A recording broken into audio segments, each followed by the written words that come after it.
જય હિન્દ મિત્રો, તેમજ જય જવાન જય કિસાન। તો તમે જોઈ શકો છો કે પાણી ચાલુ છે ખેતરમાં, અને સાથે આપણે પાણીમાં ફર્ટિલાઇઝર પણ છોડ્યું છે અંદર, તમે જોઈ શકો છો। એમાં યુમિક એસિડ અને NPK 19-19-19 મિક્સ કરીને આપવામાં આવેલું છે, જે પાણી સાથે એબ્ઝોર્બ થતું જાય છે। તમે જોઈ શકો છો ગ્રોથ। આના આગળના વિડીયોમાં પણ મેં મૂકેલું હતું, તો જોઈ શકો છો। આ પંડેરી નીકળી છે, ગ્રોથ જોઈ શકો છો।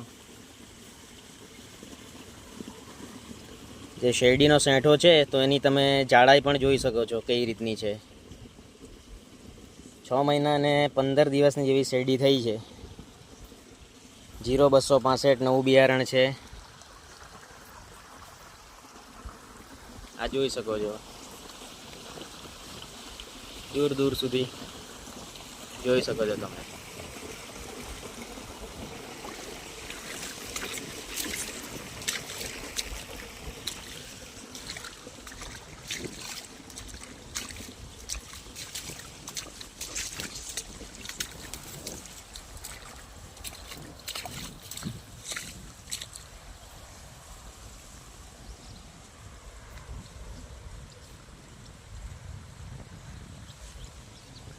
પૂરા 2 એકરમાં રોપાણ કરેલ છે।